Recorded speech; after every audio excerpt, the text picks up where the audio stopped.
বিসমিল্লাহির রহমানির রহিম আলহামদুলিল্লাহ ওয়াসসালাতু ওয়াসসালামু আলা রাসূলিল্লাহ আম্মা বা'দ। সম্মানিত ভাই বোনেরা, আজকে আমরা বিদআহ এর বিষয়ে বাকি যেটুকু আলোচনা ছিল সেগুলো শেষ করব ইনশাআল্লাহ। আমরা গত ক্লাস আলোচনা করছিলাম যে বিদআহ সাইয়্যিআহ এবং হাসানাহ, বিদআহ হাসানা এবং বিদআহ সাইয়্যিআহ বলতে কোনো ব্যাপার আছে কিনা। তো সেখানে আমরা জেনেছিলাম যে না, আসলে বিদআহ সাইয়্যিআহ এবং বিদআহ হাসানা শারআন, বিদআহ হাসানা বলতে কোনো শব্দ নাই। শারআন হুকুমগত দিক থেকে বিদআহ কোনোটাই হাসানা নয়, সম্পূর্ণটাই সাইয়্যিআহ। ঠিক আছে? তবে ভাষাগত দিক থেকে ব্যবহারের ক্ষেত্রে আমরা ভাষা হিসাবে বিদআহ শব্দটা ব্যবহার করতেই পারি, যেমন ওমর রাদিয়াল্লাহু আনহু ভাষা হিসাবে সেটি ব্যবহার করেছিলেন, শরীয়ত হিসাবে নয়। তো আজকে আমরা জানবো আকসামুল বিদআহ বিইতিবারি হুকমিহা, যে বিদআহ, বিদআর প্রকারভেদ জানবো। তবে এই প্রকারভেদ হচ্ছে তার হুকুমগত দিক থেকে বা তার হুকুমের দিক থেকে বিদআহ কত প্রকার এটি, অর্থাৎ বিদআহকে বিভিন্ন দিক থেকে আপনি প্রকারে রূপান্তরিত করতে পারেন বোঝার জন্য। তবে তার হুকুমের দিক থেকে বিদআহ কত প্রকার। তো লেখক এখানে বলছেন তানকাসিমুল বিদআতু মিন হাইসু হুকমিহা ইলা আকসাম, হুকুমের দিক থেকে বিদআহ কয়েক প্রকার হতে পারে। এক নাম্বার আল বিদআতুল মুকাফফিরাহ,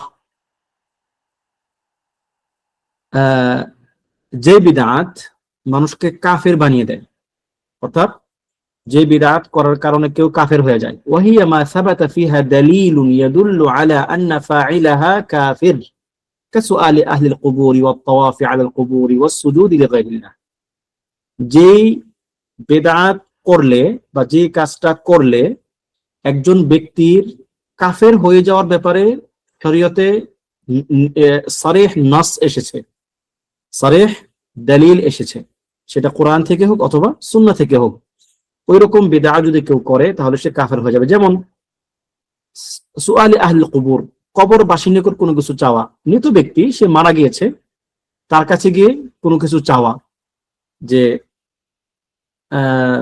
তার কোনো কিছু প্রয়োজন কবরবাসীর নিকট সেটাকে চাওয়া। দ্বিতীয় হচ্ছে তাওয়াফ আলাল কুবুর, অথবা কবরকে কেন্দ্র করে তাওয়াফ করা সওয়াবের নিয়তে, কবরকে কেন্দ্র করে তাওয়াফ করা। ও সুজুদ লিগাইরিল্লাহ, এবং আল্লাহ ছাড়া অন্য কাউকে সাজদা দেওয়া। দেখুন, এগুলো আমরা সবাই জানি যেগুলো শিরক, আমরা সবাই জানি যে এগুলো, এই যেই কয়েকটা কাজ আছে প্রত্যেকটা কাজ শিরক। আপনি কবরবাসীর নিকট কোনো কিছু চাইবেন, সেটা শিরক, কেননা আল্লাহ তাআলার নিকট চাইতে হবে, দেওয়ার মালিক আল্লাহ তাআলা ছাড়া আর কেউ নয়। সুতরাং কেউ যদি বিশ্বাস করে যে কবরওয়ালা অথবা যে কেউ, যেটা তার সাধ্যের মধ্যে নাই, যেই জিনিসটা দেওয়ার মালিক একমাত্র আল্লাহ সুবহানাহু ওয়া তাআলা, ওই বিষয়টা অন্য কারো কাছে চাওয়াই হচ্ছে শিরক। তারপর কবরকে কেন্দ্র করে তওয়াফ করা শিরক, কুফর। তারপর আল্লাহ ছাড়া অন্য কাউকে সিজদা করা সুস্পষ্ট শিরক। এখন প্রশ্ন হচ্ছে, এগুলো বিদআহের মধ্যে কেন আনা হলো? এই শিরক বা কুফরগুলোকে বিদআর মধ্যে কেন আনা হলো? যেমনটা আমরা আগেই জেনেছিলাম যে দ্বীনের মধ্যে নতুন যা কিছু আসবে, তার মানে আল্লাহ সুবহানাহু ওয়া তাআলা দ্বীন হিসেবে যেটি আমাদেরকে দিয়েছেন শরিয়া, এর বাহিরে যা কিছু হবে তার নতুন আবিষ্কার, সেটা আপনি করেন অথবা আমাদের উম্মত করুক অথবা অন্য যে কেউ করুক, বিদআহ তো বিদআহ। মুহাম্মদ আদম আলাইহিস সালাতু ওয়াস সালামকে আল্লাহ সুবহানাহু ওয়া তাআলা সত্য দ্বীন দিয়েছিলেন। নূহ আলাইহিস সালাতু ওয়াস সালামকে আল্লাহ তাআলা সত্য দ্বীন বা হক দ্বীন দিয়েছিলেন। এর সঙ্গে যারা এর বাহিরে গিয়ে প্রথম কাজটা করেছিল, তারা বিদআতের সূচনা করেছিল। কবর পূজা বলেন, শয়তানের পূজা, আল্লাহ তাআলা ছাড়া অন্য কাউকে সাজদা করা, এগুলো সবগুলো নতুন আবিষ্কৃত জিনিস। এগুলো আল্লাহ সুবহানাহু ওয়া তাআলা নাজিল করেননি। এগুলো আল্লাহ সুবহানাহু ওয়া তাআলা বিধান হিসেবে নাজিল করেননি। সুতরাং আল্লাহ তাআলা বিধান হিসেবে নাজিল করেননি, এরকম ছাড়া অন্য যে কোনো বিধান, ইবাদত যারা করবে সবগুলোই বিদআহ হবে। এখন এই বিদআতগুলো মানুষকে কাফির বানিয়ে দিবে। যেমন ইব্রাহিম আলাইহিস সালাতু ওয়াস সালামের মিল্লাহের মধ্যে মক্কার কুরাইশা, মক্কাবাসী ইসমাঈল আলাইহিস সালামের দ্বীনের মধ্যে বিদআহ করেছে। ইসমাঈল আলাইহিস সালাতু ওয়াস সালাম যখন মক্কাতে আল্লাহ সুবহানাহু ওয়া তাআলার নির্দেশে তার বাবার কর্তৃক এখানে তিনি স্থায়ী ভাবে বসবাস শুরু করলেন তার মা হাজারের সঙ্গে আলাইহিমা সাল্লাতু ওয়াসসালাম। তখন কি ওখানে শিরক ছিল, বিদআত ছিল?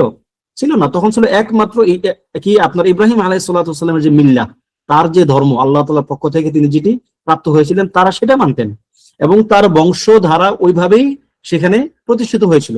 কিন্তু সময়ের আবর্তনে মক্কার কুরাইশ সম্প্রদায় সেখানে কি করলো, তারা তারা সেখানে মূর্তি স্থাপন করতে শুরু করলো।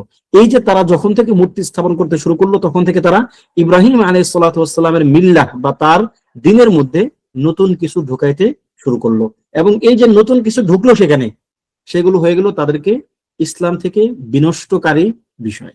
এই জন্য আমরা বলছি যে বিদআহ কিছু হচ্ছে মুকাফফিরা, যা মানুষকে কাফির বানিয়ে দেয়। দ্বিতীয় প্রকার বিদআহ আল বিদআতুল মুফাসসিকাহ, যা মানুষকে ফাসিক বানায়, কাফের বানায় না তবে ফাসিক বানায়। সেগুলো কি? ওয়াহিয়া মা লাম ইয়াসবুত ফিহা দালিলুন ইয়াদুল্লু আলা উসুলিহা লিদারাজাতিল কুফর, মিসাল বিদআতুল মাউলিদিন নাবাবী।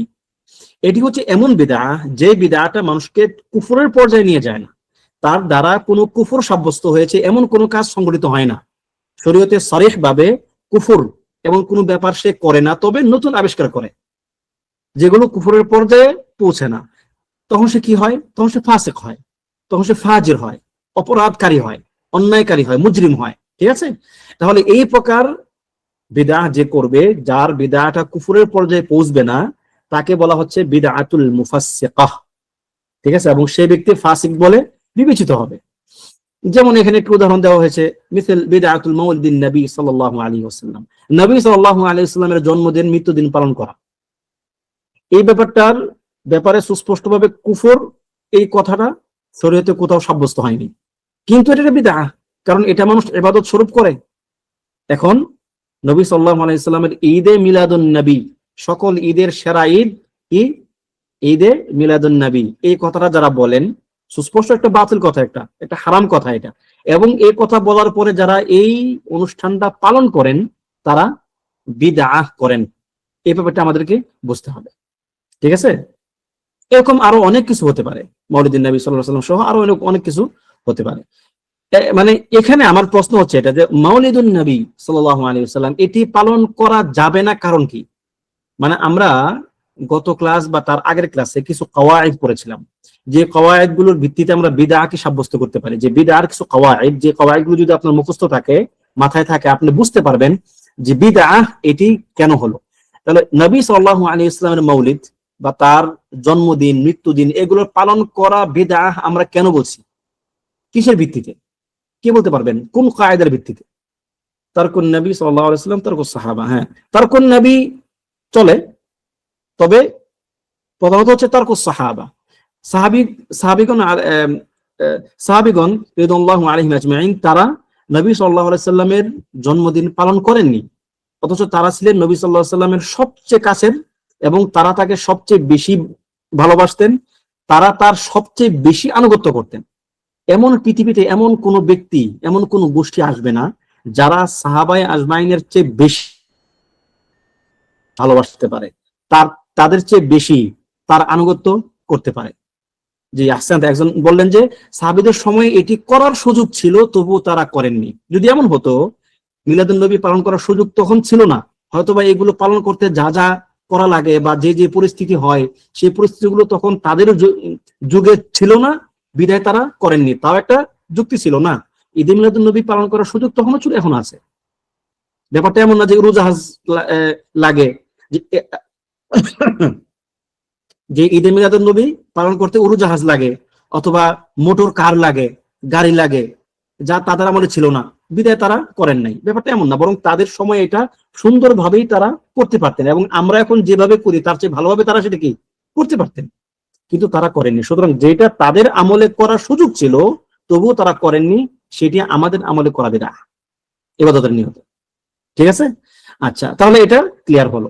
তাহলে সাহাবায়ে কেরামের চেয়ে বেশি ভালোবাসা আমরা লালন করতে পারবো না, পোষণ করতে পারবো না। তাদের চেয়ে বেশি ত্যাগ নবী সাল্লাল্লাহু আলাইহি ওয়াসাল্লামের জন্য আমরা সেটা কখনোই চিন্তাও করতে পারবো না। সুতরাং তারা যেহেতু করেন নাই, আমরা করব না। তো ইতিমধ্যে আপনাদেরকে সাহাবায়ে কেরামের এই যে দ্বীনের ক্ষেত্রে সাহাবায়ে কেরামকে আদর্শ মানা এই ব্যাপারে অনেক লম্বা আলোচনা আপনাদেরকে আমি কয়েকবার করেছি। আশা করি আপনাদের সেই আলোচনাগুলো মনে আছে। তবু দু একটা কথা না বললে নয়। দু একটা কায়দা বলেছিলাম যে সাহাবায়ে কেরামকে আনুগত্য করার ক্ষেত্রে যে একটা কায়দা আছে, আপনাদের মনে আছে কিনা, যে আমাদের জন্য কি সাহাবায়ে কেরামের আনুগত্য অনুসরণ করা জরুরি কিনা। আহসান। যেমন একটি আয়াত আছে, ফাইন আমানু বিমিসলি মা আমানতুম বিহি ফাকাদ ইহতাদাউ, তাদের মতো ঈমান আনলে আমাদের ঈমানটা সঠিক হবে একটা। এরপরে একটা কায়দা বলেন, যে কায়দার আপনার এই টোটাল ব্যাপারটাকে বুঝতে সহজ হবে। ফাহামু আস-সাহাবাতি মুরাদুল্লাহ, মুরাদুল্লাহ, অর্থাৎ আল্লাহ সুবহানাহু ওয়া তাআলা দ্বীনকে যেভাবে পাঠিয়েছেন, যে উদ্দেশ্যে পাঠিয়েছেন, সেই উদ্দেশ্যটা সাহাবায়ে কেরাম পরিপূর্ণভাবে আমল করেছেন। সুতরাং সাহাবায়ে কেরাম দ্বীনটাকে যেভাবে বুঝেছেন, আল্লাহ সুবহানাহু মানে আপনাকে বিশ্বাস করতে হবে যে আল্লাহ সুবহানাহু ওয়া তাআলা দ্বীনটাকে সেই উদ্দেশ্যেই পাঠিয়েছেন। কেননা আল্লাহ তাআলা সাহাবায়ে কেরামকে প্রস্তুত করে রেখেছিলেন নবী সাল্লাল্লাহু আলাইহি ওয়াসাল্লামের পরিপূর্ণ আনুগত্য করার জন্য। আল্লাহ তাআলা তাদের অন্তরকে ইনশিরাহ করে দিয়েছিলেন।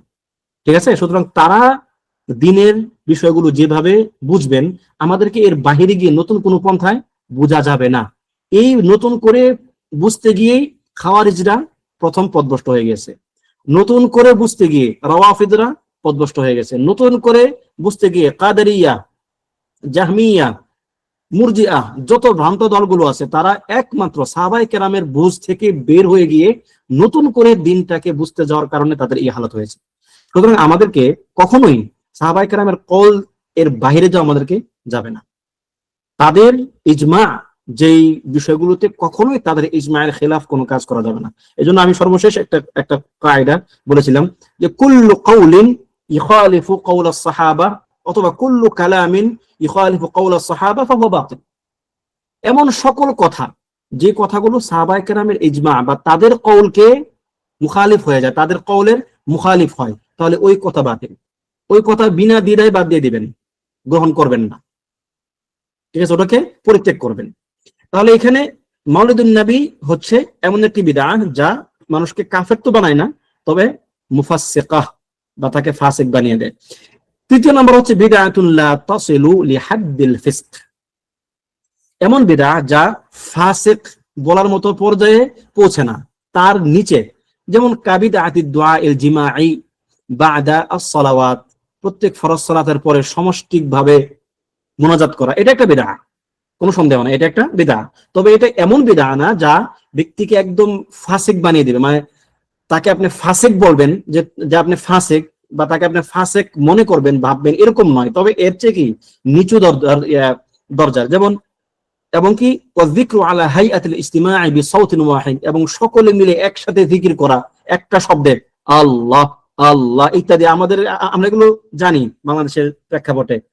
হ্যাঁ, সবাই মিলে লা ইলাহা ইল্লাল্লাহ সুবহানাল্লাহ, মানে এগুলো আমাদের সমাজে এগুলো প্রতিষ্ঠিত।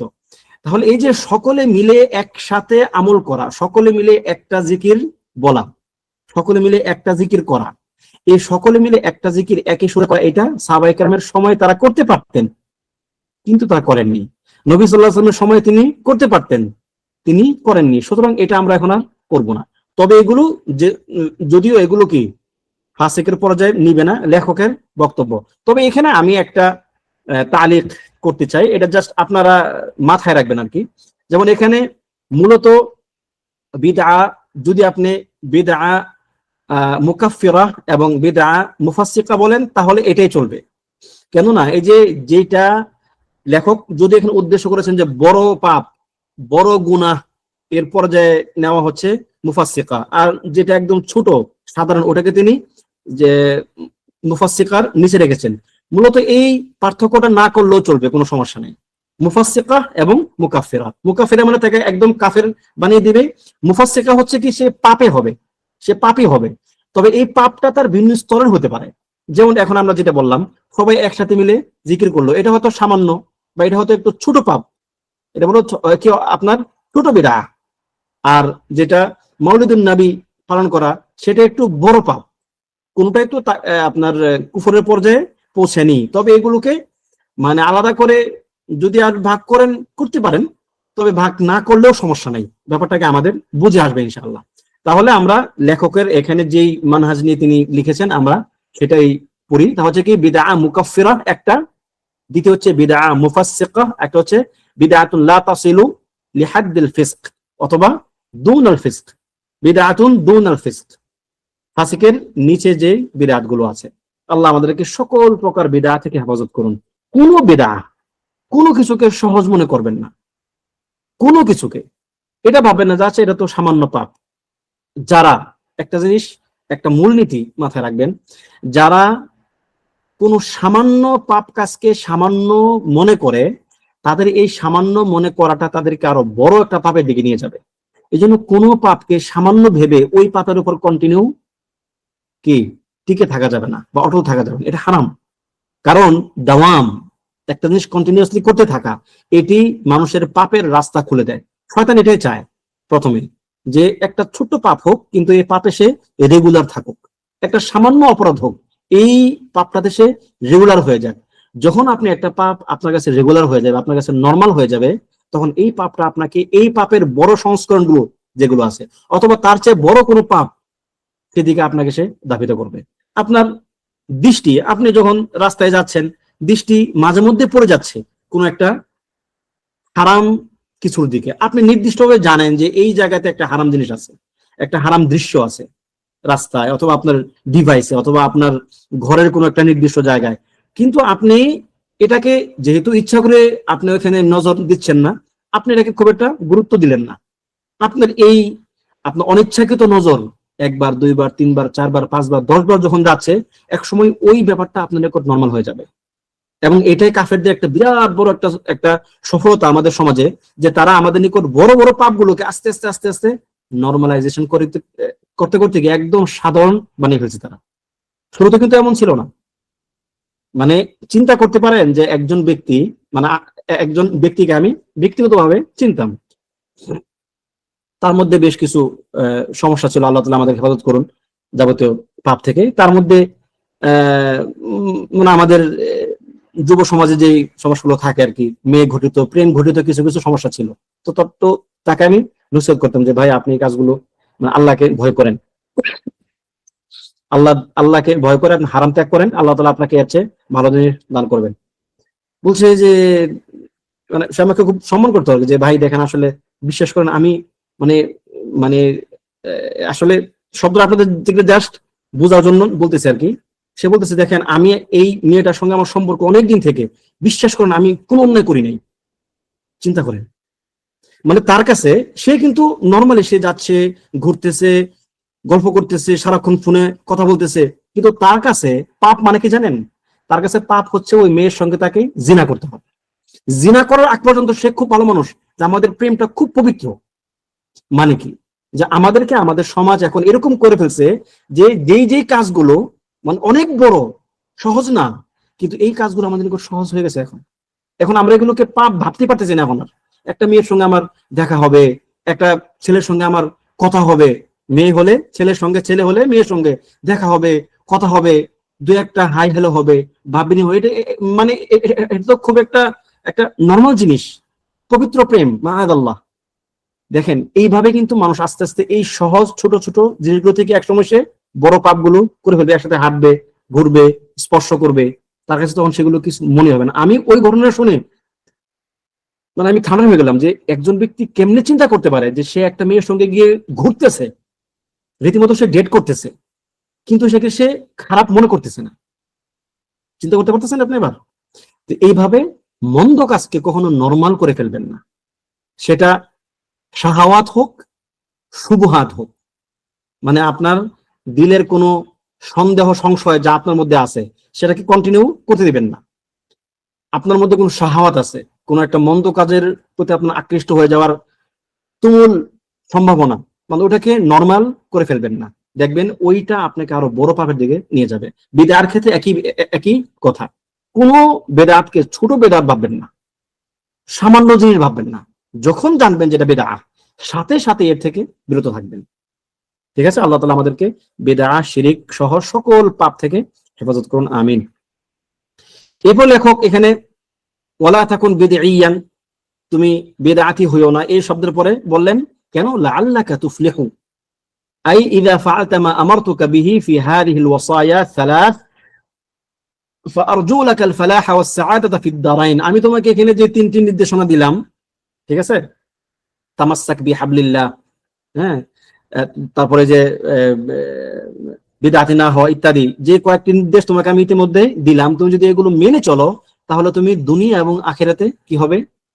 বিজয়ী হবে, তুমি সফল কাম হবে, তুমি সৌভাগ্যবান হবে। ওয়াহাদি সালাত হিয়া, সেই তিনটা কি? তিনটা জিনিস হচ্ছে আত-তামাসসুকু বিকিতাবিল্লাহ, আল্লাহর কিতাবকে ধারণ করা, আল্লাহর কিতাবকে মজবুত ভাবে ধারণ করা, ওয়াত্তিবাউ লিন-নবী সাল্লাল্লাহু আলাইহি ওয়াসাল্লাম, এবং নবী সাল্লাল্লাহু আলাইহি সাল্লামের পরিপূর্ণ আনুগত্য অনুসরণ করা, এবং ওয়াজতিনাবুল বিদআ, সমস্ত বিদআত পরিত্যাগ করা। এই তিনটা জিনিস যদি আপনি করতে পারেন তাহলে আপনার জীবনের সব কিছু হারিয়ে গেলেও আপনার কোনো সমস্যা নেই। যদি আপনার সব হারিয়ে গেছে কিন্তু আপনি শুধু এই তিনটা কাজ করতে পারতেছেন, বিইজনিল্লাহ আপনি অনেক খায়ের উপর আছেন, আপনার সফলতার মধ্যে আছেন। কেননা এই বিষয়গুলো আপনাকে জাহান্নাম থেকে রক্ষা করবে, এই বিষয়গুলো আপনাকে জান্নাতে যেতে সাহায্য করবে। এরপরে ফাইদা হাক্কাকাল মুসলিমু হাযিহি সালাস ফাহারিয়ুন বিহি আইয়ানাল ফাওজা ফিদ দারাইন।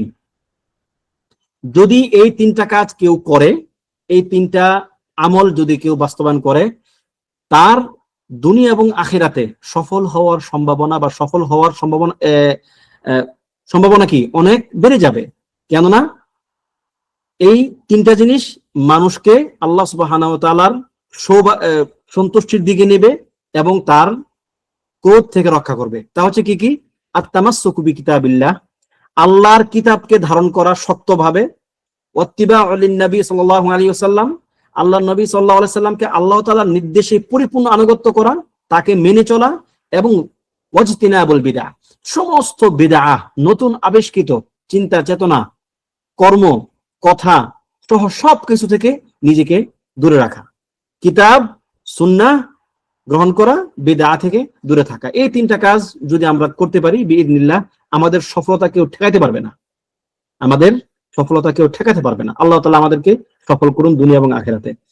এরপরে ওয়া আম্মাল্লাযীনা খালাফুল কিতাবা ওয়াস সুন্নাতা ওয়াশতাগালু বিল কালাম ওয়ানহারাফু আনিল হক ফাকাদ জানাবু তারিকাল ফালাহ। কিন্তু যারা কিতাব এবং সুন্নাহকে পাশ কাটিয়ে গিয়ে, কিতাব এবং সুন্নাহকে বাদ দিয়ে ইশতাগালু বিল কালাম, মান্তিক, কালাম, এই যে ভ্রান্ত দর্শন, এই দর্শন নিয়ে যারা পড়ে থাকলো, দিন থেকে সরে গেল, ফাকাদ জানাবু তারিকাল ফালাহ, তারা সৌভাগ্যের পথ থেকে সরে গেল।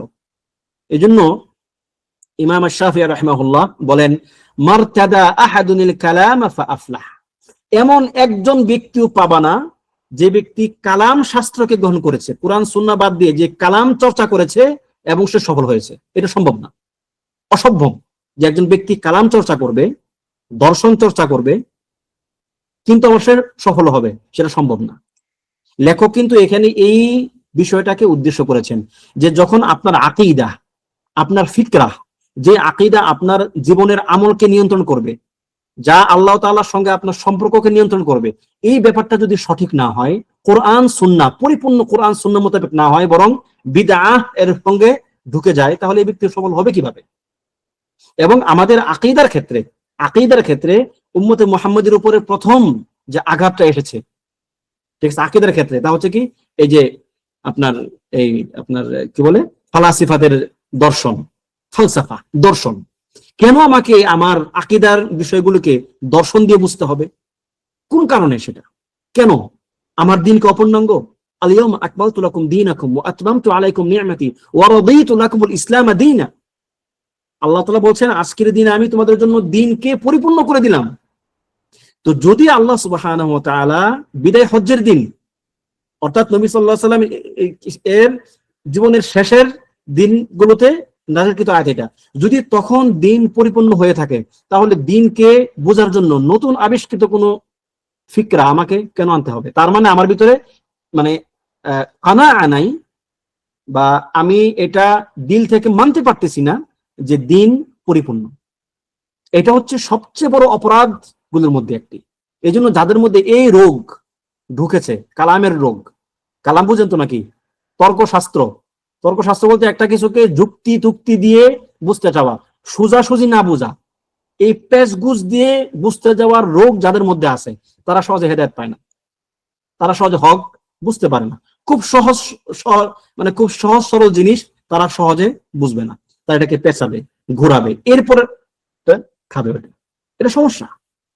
এই জন্য ইমাম শাফি রাহিমাহুল্লাহ বলেছেন, যারা কালাম চর্চা করবে, কালাম, কারণ তার সময় ইতিমধ্যে কালাম ঢুকে গেছে মুসলমানদের মধ্যে, যারা কালাম চর্চা করবে তাদেরকে জুতা পিটা করা হবে, খেজুরের ডাল দিয়ে তাদেরকে পিটায়া মদিনার রাস্তায় ঘোরানো হবে এবং বলা হবে যে এই হলো ওই ব্যক্তির শাস্তি যে আল্লাহর কিতাব এবং তার নবীর সুন্নাহ পরিত্যাগ করেছে এবং কালামকে গ্রহণ করেছে।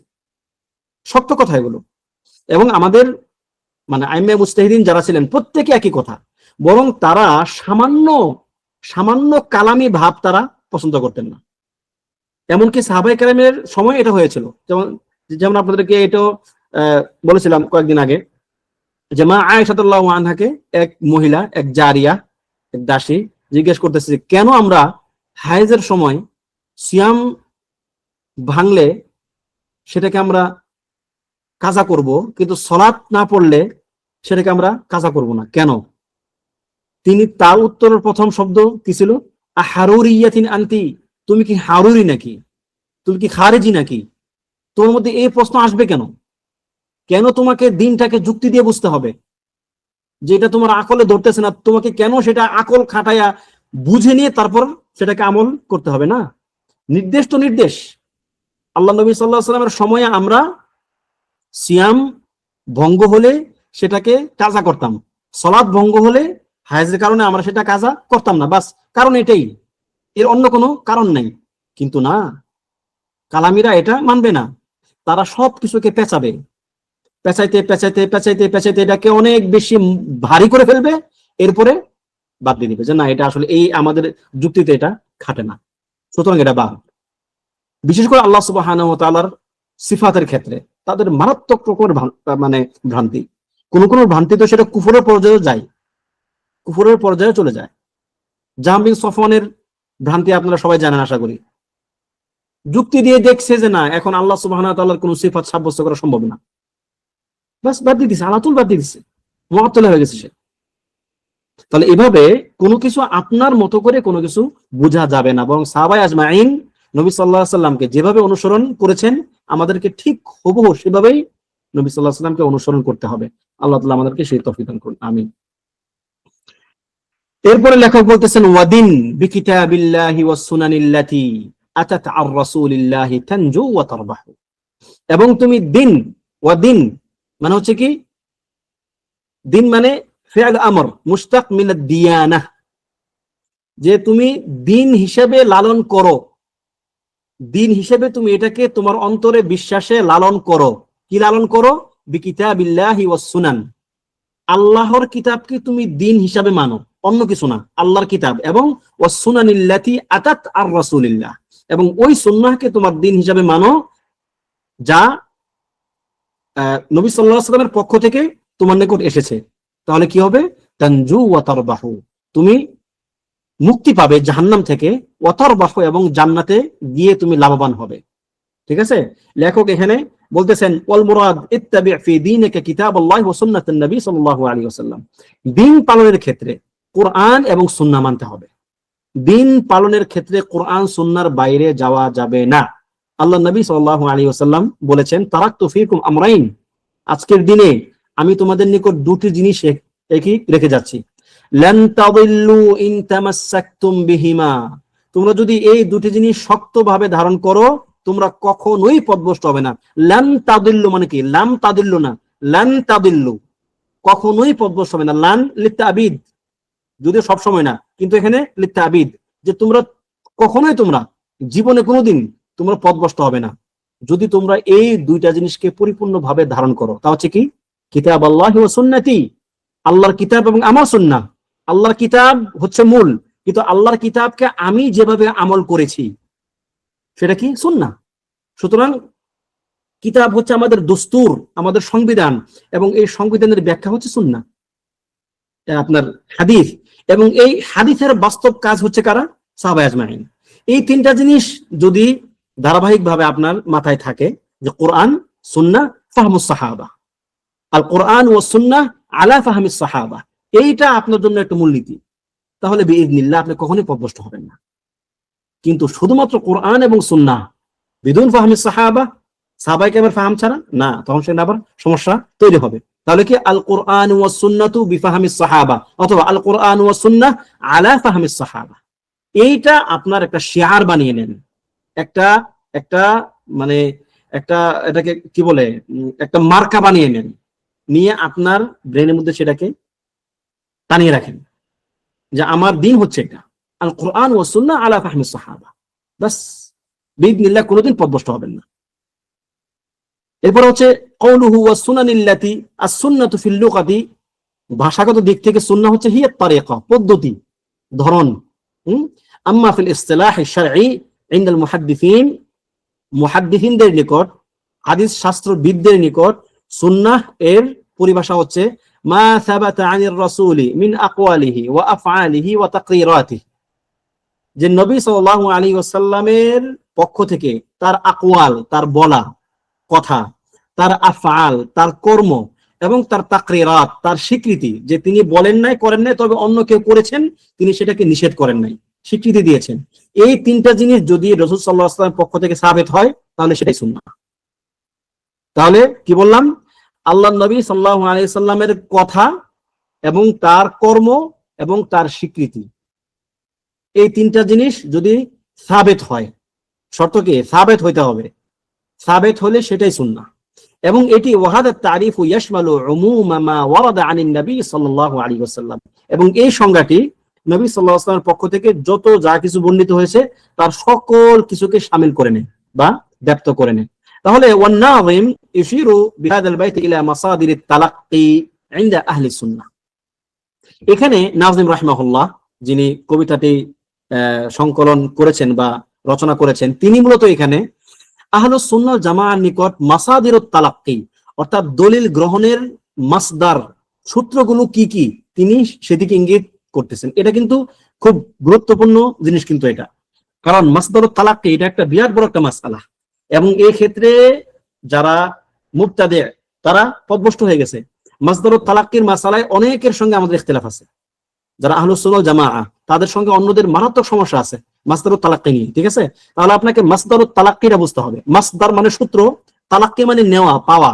আপনি আপনার দিনটা কোন সূত্র থেকে নেবেন, সূত্রটা কি আপনার দিন নেওয়া, তা হচ্ছে কি ওয়াহুমা আল কিতাব ওয়াস সুন্নাহ, মৌলিকভাবে কিতাব এবং সুন্নাহ, মৌলিকভাবে কি কিতাব এবং সুন্নাহ। ওয়া হুনাকা মাসদারুন সালিস ইনদা আহলি সুন্নাতি ওয়া হুয়াল ইজমা, এবং এখানে আরেকটি মাসদার আছে, প্রথমত কোরআন সুন্নাহ, তারপরে কি আল ইজমা, উম্মতের উলামায়ে কেরাম যে বিষয়ে ইজমা হবেন, বিশেষ করে সাহাবায়ে কেরাম, সাহাবায়ে আজমাইন যদি কোনো বিষয়ে ইজমা হয় তাদের, সেই ইজমাকে ভঙ্গ করা হারাম।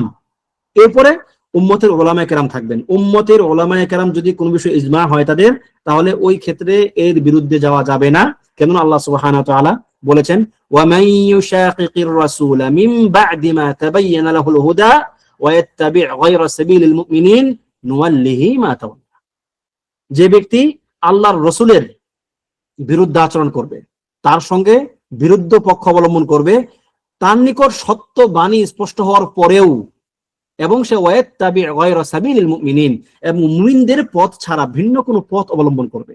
সে জানতেছে মুমিনরা, মুমিনগণ, মুসলমানদের জামাত, সাহাবায়ে আজমাইন কোন একটা আমল করতেছে আর সে এর ভিন্ন কোনো পথ অবলম্বন করেছে, যদি এরকম হয় মুসলমানদের জামাতকে সে ত্যাগ করে নিজে কোনো একটা আমল করতে শুরু করেছে, আল্লাহ বলতেছেন নুওয়াল্লিহি মা তাওয়াল্লা, সে যেদিকে যেতে চাচ্ছে আমি তাকে সেদিকেই ধাবিত করে দেব, মানে পথভ্রষ্টতার দিকে। নুওয়াল্লিহি মা তাওয়াল্লা ওয়া নুসলিহি জাহান্নাম, আল্লাহ বলতেছেন। এই আয়াতের বাকি অংশ এখানে দেওয়া হয় নাই, আমি বলতেছি ওয়া নুসলিহি জাহান্নাম, এবং তাকে আমি জাহান্নামে প্রবেশ করাবো, মাআদাল্লাহ ওয়া সাআত মাসিরা, এবং এটি অত্যন্ত বেদনাদায়ক আবাসস্থল।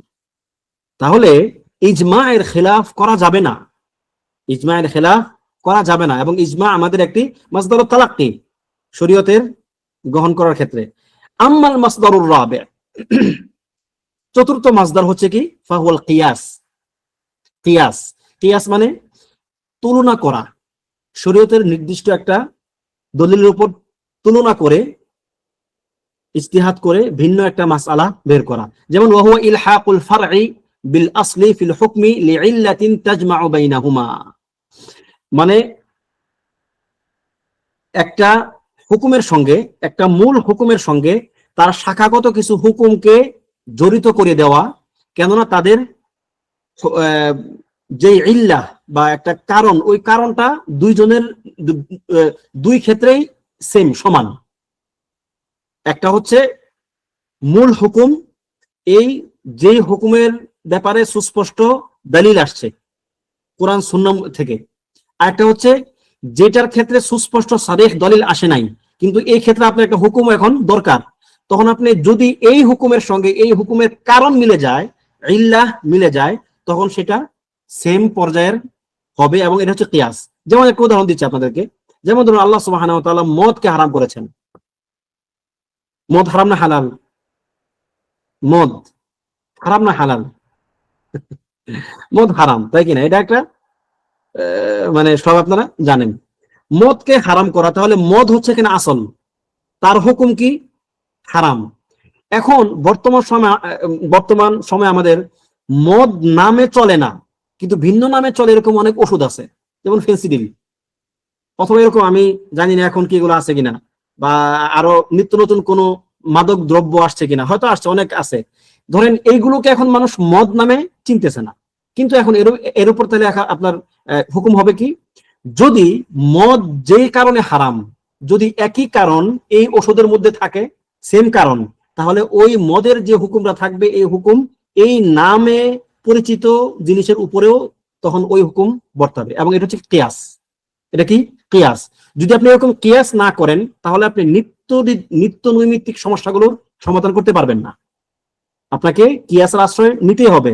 কেননা আল্লাহ সুবহানাহু ওয়া তাআলা সৃষ্টিগতভাবে মুহাম্মদ সাল্লাল্লাহু আলাইহি ওয়াসাল্লামের সময়ে যখন তিনি শরীয়ত নাজিল করতেছেন, ওই সময়ে অনেক পরিস্থিতি তৈরি হয় নাই যে পরিস্থিতিগুলো সামনে আসবে, তবে তার মৌলিক বিধান তখন সবগুলোই নাজিল করা হয়েছে। এই মৌলিক বিধানের সঙ্গে কিয়াস করে, তুলনা করে আপনাকে পরবর্তী বিধানগুলো বুঝে নিতে হবে। ঠিক আছে? এবং এটা উম্মার নিকট মাকবুল একটা ব্যাপার যে কিয়াস গ্রহণযোগ্য, এবং এটা আমাদের মাসদারুত তালাক্কি, শরীয়তের মাসদারুত তালাক্কি। ঠিক আছে? তাহলে এটা গেল কি? কিয়াস। وحتى يكون القياس صحيحا ومعتبرا في الشريعة لا بد أن يستكمل الشروط والضوابط التي وضعها العلماء، وهناك الكثير من الأقيسة ليست بصحيحة لإخلالها بهذه الضوابط فلا يعتبر بها। যেমন আপনাদেরকে একটু আগে বললাম যে এই কিয়াস আবার কেউ যে কোন কিছুর সঙ্গে তুলনা করে একটা কিয়াস করে ফেলবে, তুলনা করে একটা হুকুম মাসলা দিয়ে দিবে, ব্যাপারটা এমন নয়, বরং এই কিয়াসের নির্দিষ্ট শর্ত আছে, তার কিছু আপনার দাওয়াবিত আছে। এই দাওয়াবিত এবং শুরুতগুলো একসাথে হওয়ার পরে যদি কোনো একটা মাসআলার উপরে ওইটা পরিপূর্ণভাবে অ্যাপ্লাই হয়, তাহলে তার উপর কিয়াস করা যাবে, অন্যথায় কিয়াস করা যাবে না। যেমন এখন আমাদের বর্তমান সমাজে কিয়াসের এই মাসআলায় অনেকেই ভুল করেন, তার সেই ভুলটা গ্রহণযোগ্য না। ঠিক আছে? তার সেই ভুলটা গ্রহণযোগ্য না। কিয়াসের সমস্ত শর্ত শরাতগুলো সহ একটা জিনিসকে সাব্যস্ত হতে হবে।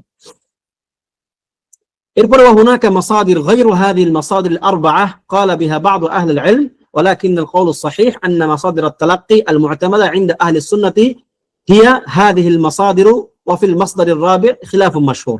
বলছে এখানে আরো কিছু মাসাদির, আরো কিছু জায়গা আছে, মানে মাসদার আছে, যেগুলো উম্মতের মধ্যে ইখতিলাফ আছে। যেমন আপনাদেরকে আমরা সম্ভবত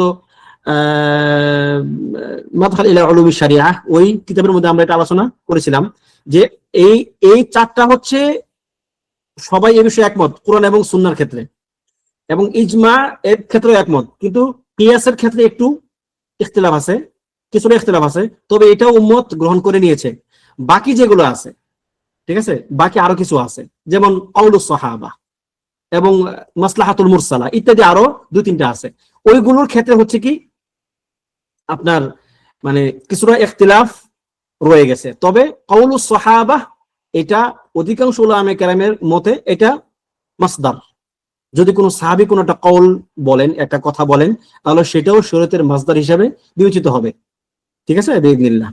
তাহলে আমরা মোটামুটি এই মাসদারুত তালাক্কি গুলো মোটামুটি জানলাম। তাহলে আমাদেরকে খেয়াল করতে হবে যে এই মাসদারগুলো ছাড়া অন্য কোনো মাসদার নেওয়া যাবে না। যেমন কারো কারো কাছে, কেন লেখক এখানে এই কথাগুলো উল্লেখ করলেন, কারো কারো কাছে মাসদারুত তালাক্কি ভিন্ন কিছু। যেমন কারো কারো কাছে মাসদারুত তালাক্কি হচ্ছে, যেমন ধরেন যে আপনার ইলহাম। ইলহাম পর্যন্ত নাকি এই ব্যক্তি ঘুমাইলো, স্বপ্নে দেখলো, সে ওইটাই, এখন তার এটাই, সে এখন সেটা নিয়ে সে এবার শরীয়তের একটা মাসদার বানিয়ে ফেলছে। সে এবার এই অনুযায়ী সে এবার কাজ করতে শুরু করছে স্বপ্ন দেখে। সে ভাবতেছে ইলহাম তার জন্য কি মাসদারুত তালাক্কি, খাতা। আচ্ছা, আরেকজন বলতেছে না, কি তার আকল, বুদ্ধি, সে বুদ্ধি খাটিয়ে তার বুদ্ধিতে যেটা আসবে না সেটা গ্রহণযোগ্য না। তাহলে কি তার বুদ্ধি, তার আকল হচ্ছে মাসদারুত তালাক্কি, খাতা। এই সকলগুলো দেখবেন যারা বিদআতি মুবতাদি' তাদের নিকট এগুলো মাসদারুত তালাক্কি, মাআযাল্লাহ। আল্লাহ তাআলা আমাদেরকে এই ফিতনাগুলো থেকে হেফাজত করুন, আমিন। এরপরে লেখক বলতেছেন কওলুহু তানজু ওয়া তারবাহু, যদি তুমি এই দুইটা কাজ করো তাহলে তুমি তানজু বেঁচে যাবে, তানজু বেঁচে যাবে, ওয়া তারবাহু এবং লাভবান হবে। ইযা দিনতা লিল্লাহি ওয়া কি وعبدته وعبدته متبعا لكتابه وسنة رسوله صلى الله عليه وسلم تنجو من جميع الآفات وتسلم من الهلكات وتربح بالفوز والفلاح والخلود في دار النعيم وجوار الكريم। ঠিক আছে, যে যদি আপনি এটাকে দিন হিসাবে মানেন এবং আল্লাহ সুবহানাহু ওয়া তাআলাকে ইবাদত করেন নবী সাল্লাল্লাহু আলাইহি ওয়াসাল্লামের দেখানো পন্থা অনুযায়ী, তাহলে আপনি যাবতীয় ধ্বংসাত্মক পরিণতিগুলো থেকে বেঁচে যাবেন, তানজু বেঁচে যাবেন। এবং উপরন্তু হবে কি, যে আপনি জান্নাতের বিরাট নাজ নিয়ামত দ্বারা আপনি সফলকাম হবেন, সেগুলো আপনি প্রাপ্ত হবেন। ওয়াফি হাযা বায়ানুন ফাইদাতুত তামাসসুকি বিকিতাবিল্লাহি ওয়া সুন্নতি রাসূলিহি সাল্লাল্লাহু আলাইহি ওয়াসাল্লাম ওয়া আন্না ফীহিমা আন-নাজাত ওয়ার রিবহ। যেমনটা বললাম যে এখানে মূলত তিনি কিতাব এবং সুন্নাহকে ধারণ করার যে সুফল, একজন ব্যক্তি কি কি সুফল ভোগ করে, এই ব্যাপারগুলো লেখক এখানে উল্লেখ করেছেন। তো আল্লাহ সুবহানাহু ওয়া তাআলা আমাদেরকে উক্ত বিষয়গুলো ভালোভাবে বুঝার এবং বাস্তব জীবনে আমল করার তৌফিক দান করুন, আমিন। ওয়া সাল্লাল্লাহু ওয়া সাল্লামা আলা নবিয়িনা মুহাম্মদ ওয়া আলা আলিহি ওয়া সাহবিহি আজমাইন।